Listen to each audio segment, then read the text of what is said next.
yung issue ng pagkamatay ni Tantoco, yan ba ay peke din? Ano ang masasabi nyo dito sa toxicology report na ito ay mayroong pulburon effects? Walang follow-up question. Palibhasa, hindi natin alam kung bayad na yung mga jutang ginimes dyan o takot sila magurgur kasi nawala na yung Net 25 na reporter dyan, tinanggal na nila itong si Eden Santos.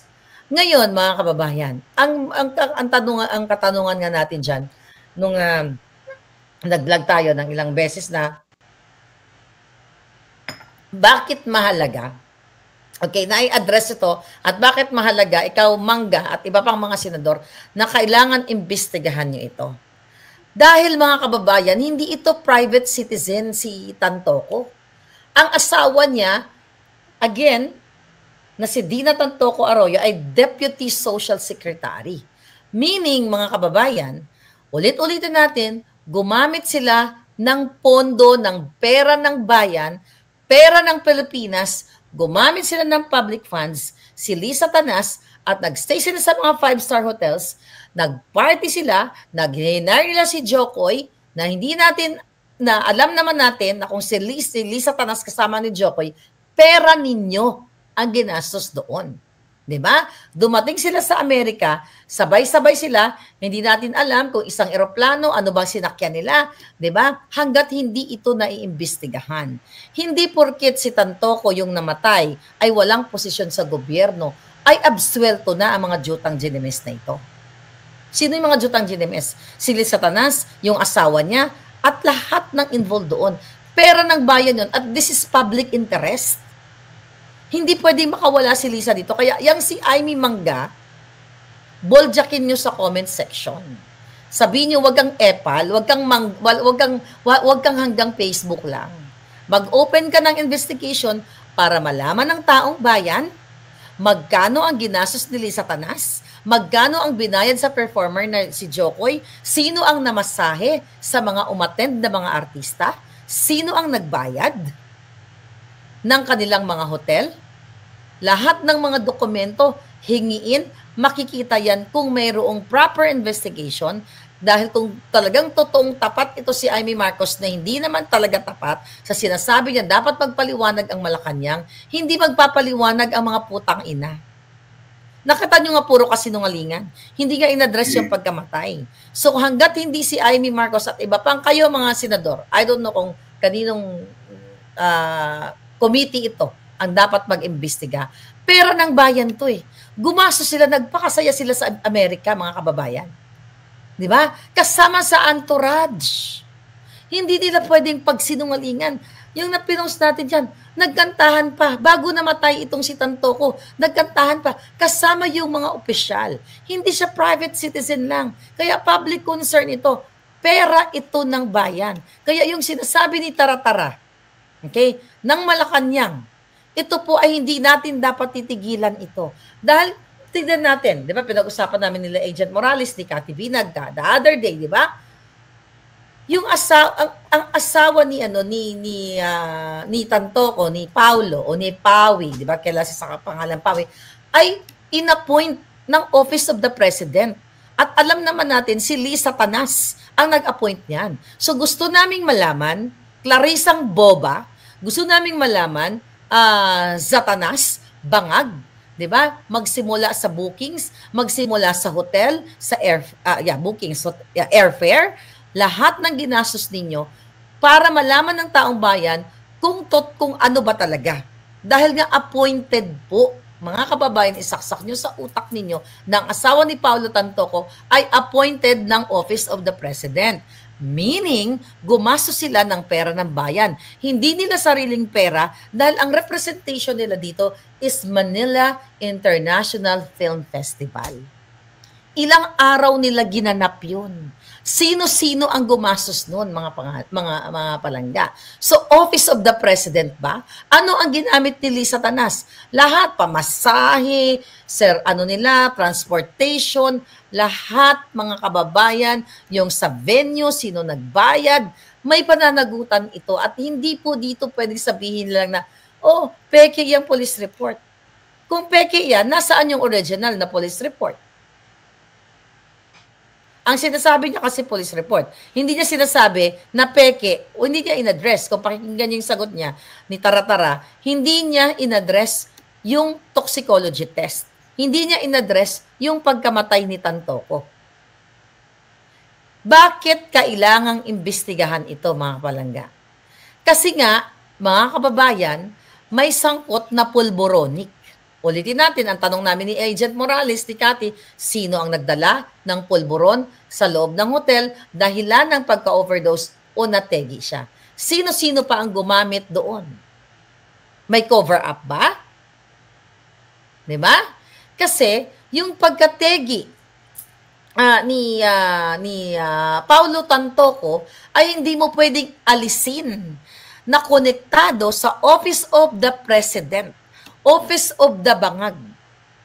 Kasi nga, hindi lang ito isang beses. Sorry, nagbe-burp ako ng bonggang-bongga. Okay?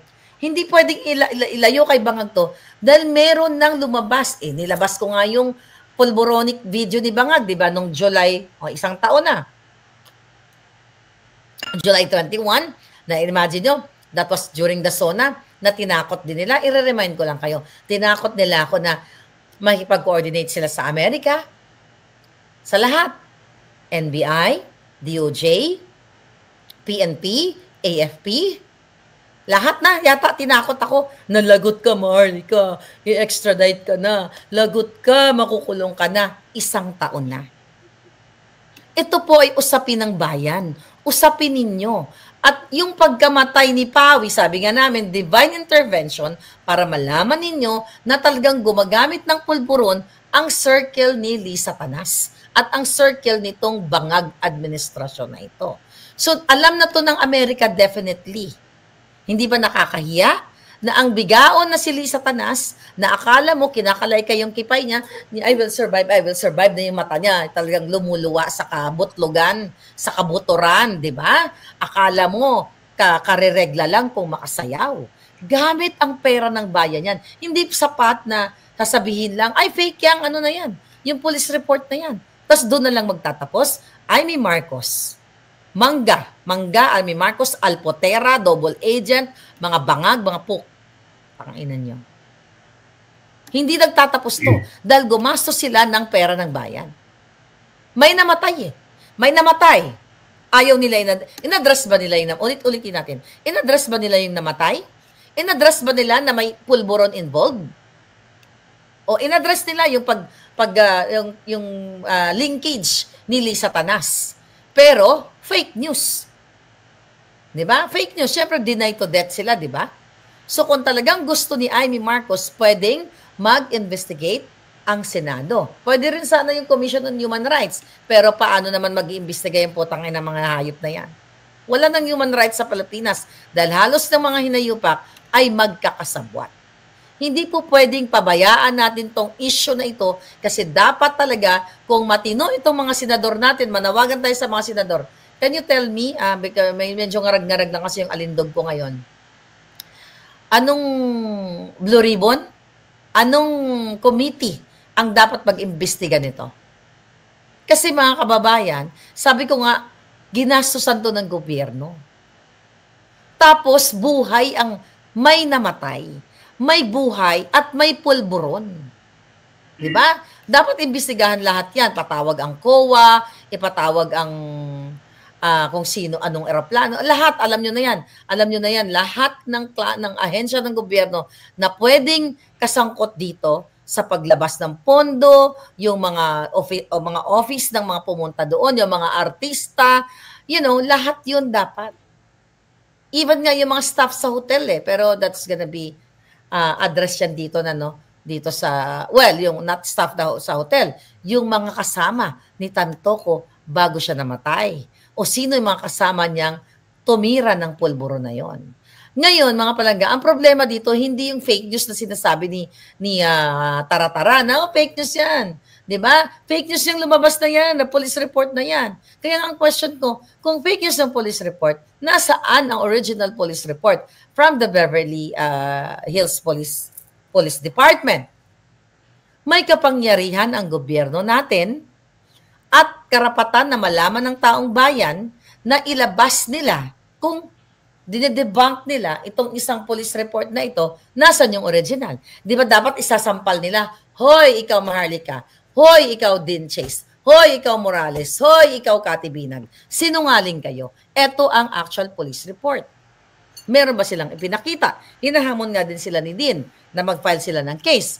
Di ba? Wala. Mag-file si Satanas. Ang issue po dito mga kababayan, may namatay. At yung namatay, hindi private citizen. Yung nagurgur dahil sa pulboronic effects, ay asawa lang naman ng appointee ni Bangag. So may connection sa gobyerno at merong pulboron. Diba? So hindi ito pwedeng hanggang doon na lang siya sasagot dito sa ano na to, dito sa police report na ito. Puro deny. May medical findings eh. Di ba? Mamaya ikukwento ko sa inyo yung ginawa ko ha. Isagutin lang muna natin to si Tara-Tara. Dapat managot ang gobyernong Bangag. Dahil meron pananagutan, okay, sila sa pagkamatay ni Tantoko dahil maaring siya ay biktima. Hindi natin alam pero alam naman natin na talaga ang circle ni Bangag ay mga pulboronic. Kasi nga, mga kababayan, gumastos sila ng pera ng bayan. Kung si Tantoko ay pumunta lang sa Amerika mag-isa, kasama yung kaibigan niya o family niya, kunwari, sila lang, wala na tayong pakialam doon. Kung namatay siya sa pulburon, wala na tayong pakialam kung ang kanilang pagpunta sa Amerika ay family trip. Kaso kitang-kita natin. Bago siya namatay, I will survive siya. Together with Lisa Tanas and other government officials. Kaya nga, he did not survive dahil sa pulboronic. Kung private, kung family ang trip niya, wala tayong pag-uusapan dyan. Okay, that's family. Pero pinakita nila na magkakasama sila. Kasama si Escudero, kasama si Jinggoy, si Frasco, at marami pang iba. Hindi sila pwede mag-deny. Hindi pwedeng sasabihin na ang police report ay peke.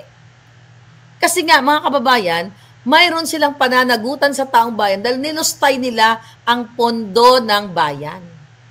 Ginamit nila sa party. Yung pinambili na lang ng pulburon, sabi ko nga, saan ba galing yun? Sa Pilipinas? Galing ba sa PIDEA? Binitbit ba nila? Isnismaggle ba nila itong pulburon na ito? Hindi siya pwedeng magsinungaling dito. Obviously, sinungaling ang gobyerno ni Bangag.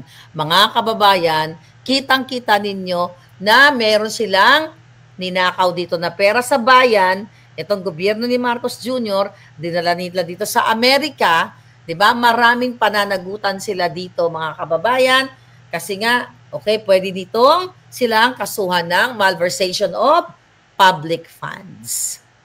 Number 2, violation of Anti-Graft and Corruption Practices Act. Kasi ginamit nila ang pondo ng bayan sa kanilang kaalpoterahan, sa kaimoralan. Kung 'di ba nakita niyo naman yung video nila, 'di ba? Yung video ni Lisa na nagluwa-luwa ang mata, sayaw-sayaw sila ng I Will Survive. 'Di ba? Ang kanilang press release, pumunta sila dito to promote the culture, Filipino International Film Fest, ang mga pelikulang kadyutahan ng Pilipinas, nakalaswaan, 'di ba? Mga ganyan, pupromote nila.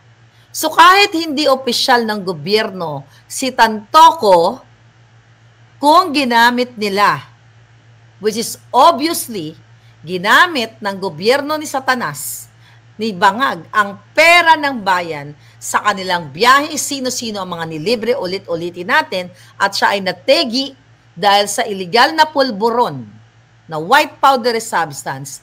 Therefore, mga palangga, anong sabi ko? May pananagutan sila sa atin, sa inyo dyan, na hirap makabili ng bigas dahil wala namang 20 pesos na kilo ng bigas, pero ang bubaka ng inang Lisa Tanas, lumuluwa ang mata sa kakapulburon dito sa Amerika, hinire pa si Jokoy. Alam mo, yung nakikipag-align sa mga addictus, dapat yan, nag-iisip-isip kayo. May pananagutan sila sa bayan. So yung pagsagot ni Clarissa Tara-Tara ng Office of the President, isa po yung kasinungalingan, cover-up, guilty na ayaw nilang sagutin na ang pagkamatay ni Tantoco at ang issue ng pulboronic ay hindi po fake news dahil nakalagay mismo sa report ng medical examiner. Yan ang dapat ninyong isipin.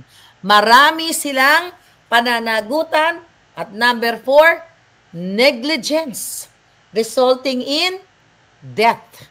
Kung ito ay mapapatunayan na kapabayaan ng mga kasama sa entourage ng mga opisyal ng gobyerno, bakit may namatay na kasama nila at pinabayaan nila na according to my source, 7 hours nilang ni-report sa 911, 'di ba? Kasi gusto pa nilang i-cover up ang pangyayari, 'di ba? 7 hours bago ni-report sa authority.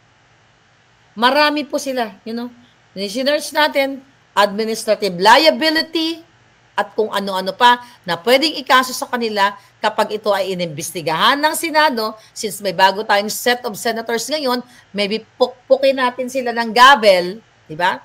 Yung mga senador natin para imbestigahan ang mga yawang ito na lahat ng pumunta doon sa International Film Festival. Ilang araw po yun. Ilang araw. May mga kaibigan akong pumunta doon kaya tayo nakakuha. Well, yung nag-report talaga sa atin, nandoon mismo sa circle nila. Kaya nung una nating ni-report to at binakbakan ni Dean Chase, Dean, I love you, Dean. Nag-meet kami kanina ni Dean. Bonggang-bongga. Diyos ko, nakakatuwa yung bata eh. Yung taong yun, talagang sobrang tapang din.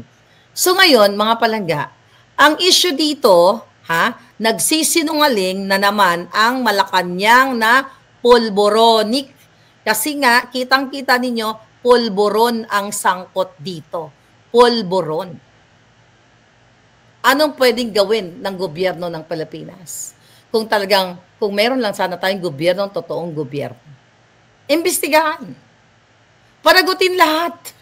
Lahat ng kasama. Kasi nga, pera ng bayan ito eh. Diba? Meron din sila pananagutan sa Amerika, but still, it's ongoing, di ba? Ongoing ang investigation. Nagbiyahe ang mga hinayupak mula Pilipinas para lang sila magpulburon. Di ba? Naggasto sila ng pamasay para lang sila mag-addictos benedictos. Anong gagawin natin ngayon, mga palangga? Anong gagawin nyo ngayon? Tatahimik na lang ba kayo?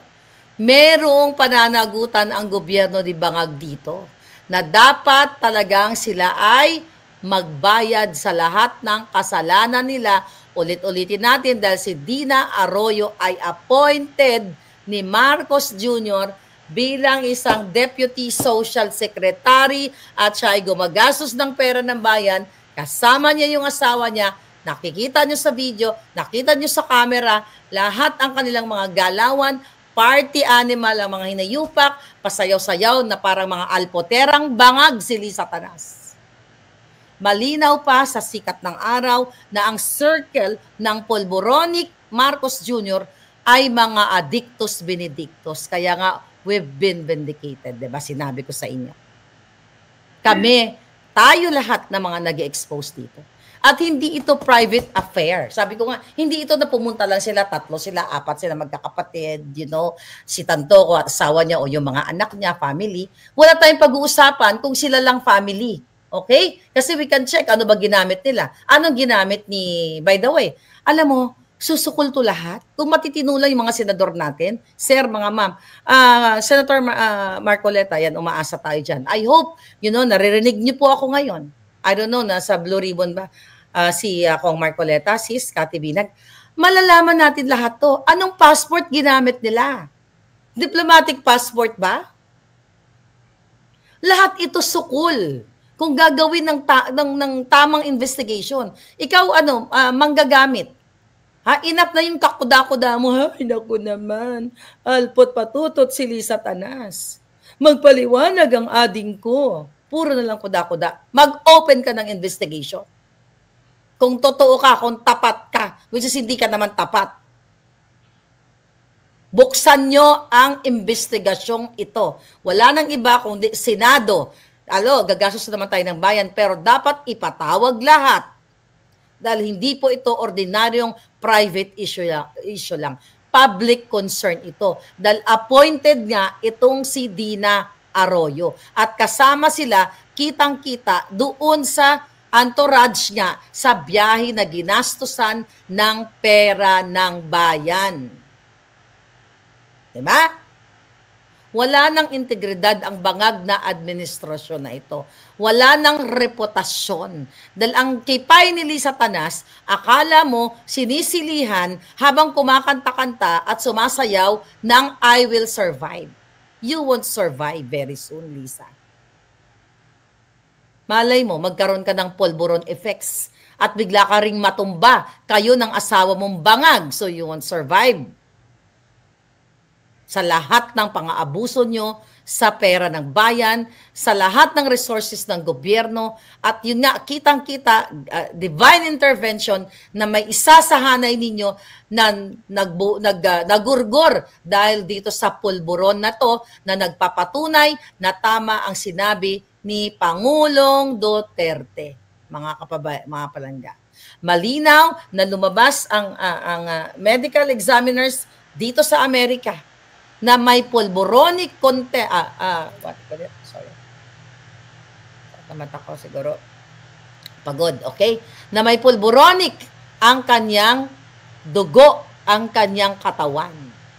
'Di ba? Kitang-kita. Kasi iimbestigahan yan eh. Iniimbestigahan na nga. Sino ang mga nakasama niya? Sino ang huling kasama niya? Saan niya kinuha yung pulburon? Sino ang nag-supply? Sino ang nagbigay? In-import ba ito? Binili ba sa Beverly Hills? 'Di ba? Titignan natin ang security footage ng Beverly Hills. Phone records. Diba? Sino ang tinawagan niya? Umorder ba siya? Hello, pare. Diba? Magdala ka ng pulburon dito sa kwarto ko, room 6969. Diba? Lahat yan tukoy. Lahat yan huhulihin. Mahuhuli natin yan. Kung talagang ipupush ng Senado o ng gobyerno natin, which hindi yan ipupush ng bangag. Asahan natin kung may dyan sa Senado kung may may mag-open ng investigation. Diba? Sino ang nagbigay? Kahit na binigyan pa siya ng, pare, ito na, libre na yan, yung pulburon mo, tumira ka na. Lahat yan ay may pananagutan sa batas. Hindi po pwedeng sabihin lang ng Malacanang na bangag ni Clarissa Taratara, fake news yan. Kasi yung nilabas nila, ang nilabas nila, peking police report yan. Even yung mga nag-host ng party na yon. Diba? Lahat yun, dapat ipatawag. Meron silang liability sa lahat ng nangyari kasi hindi nga ito private. Ginamit nga nila yung pondo ng gobyerno. Ngayon, anong gagawin natin dito, mga kababayan? Kanina, I'll talk about it sa lakad ko. Kanina pumunta tayo ng medical examiner's office. I cannot disclose everything. Alam nyo, I supposed to be, dapat busy ako dito sa iconic Claire Collective ko. Pero syempre, inuna ko yung malapit sa puso ko, yung labang ito. Nakita nyo? Lagari ako. I talk to, yung isa hindi ko nilang babanggitin. Okay? Pero yung tatlo, pwede ko i-disclose kasi pinost ko. Inikot ko buong, di ba? From south to downtown LA to west. Umikot ako. And thank you sa aking Navy SEAL na lagi kong kasama. Okay? So, ang una natin pinuntahan, ang medical examiner. Okay? Sa Mission Road. Okay? Nakita niyo yung picture.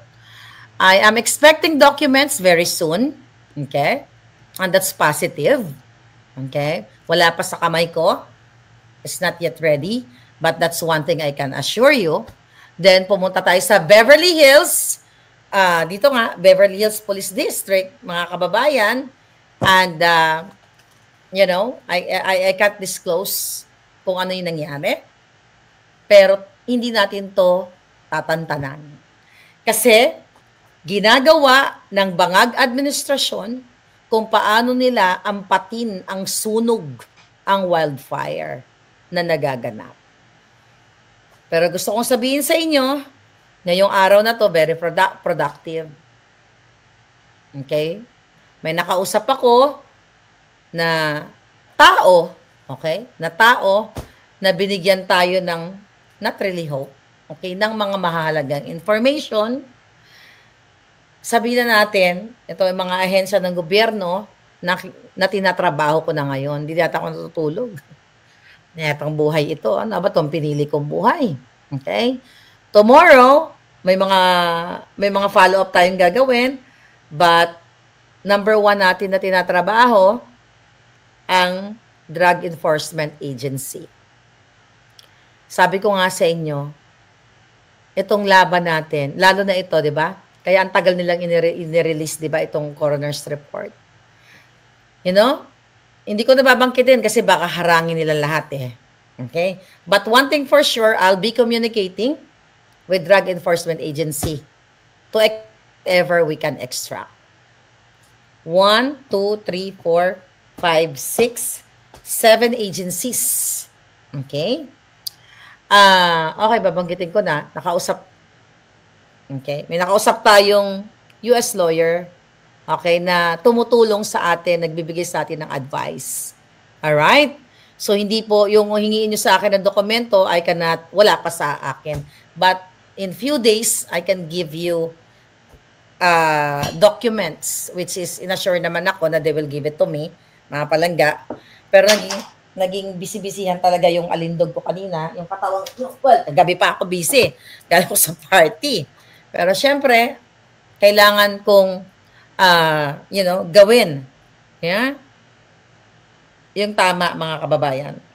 Ngayon, mga palangga, we're working it out. Kasi dito naman kasi sa Amerika, yung tinatawag na Freedom of Information Act. Maybe, I'm not promising, maybe lang naman, kasi binigyan ako ng hope nitong nakausap ko kanina bago nagkita kami di ba, from medical examiner, pumunta ako ng Beverly Hills Police District. Ang ganda, di ba? Isa na akong police ngayong araw na to. I'm wearing hat or cap of being a policeman today. Now I'm a policeman. Okay? So nakita kami ni Dean Chase. Nakita niya man bonggang-bongga. Mabait si Dean. I really feel comfortable at magkikita pa muli kami. Marami kaming, for sure, PFF na kami ni Dean. Kahit gusto kaming pag-awayin ng mga bangag na alpotera. Diyos ko, nagulat ako. Sabi may kwento ko lang si Dean. Kasi hindi naman niya alam lahat ng issue, Nagugulat siya kung bakit gusto siyang i-win ng mga alpotera. Sabi niya, I have my own discernment, Miss Marlica. Di ba? Bakit kailangan sabihin nila kung sinong papaniwalaan ko, kung sinong kakampihan ko? And I thank you, Dean. Because sabi ko nga, I know you're smart. At I've been talking to Dean. Even I'm busy. I told Dean, bakbakan mo yung satanas na yan. Okay? So, may pinag-usapan kami ni Dean, may hawak din si Dean, okay? At napakatapang din at sabi ko, wala nang atrasan sa laban na ito. Destiny natin ito. Ito ang ating mission. Ito yung ating, destiny. Ito, I don't know, sabi ko ganun sa kanya. Hindi for sure, ikaw, hindi mo rin naman ginustong mapunta dito. It just so happened na, nakita mo, may mga police, may mga nagwawangwang pala nung time na yun na you're not aware na mayroong pulboronic.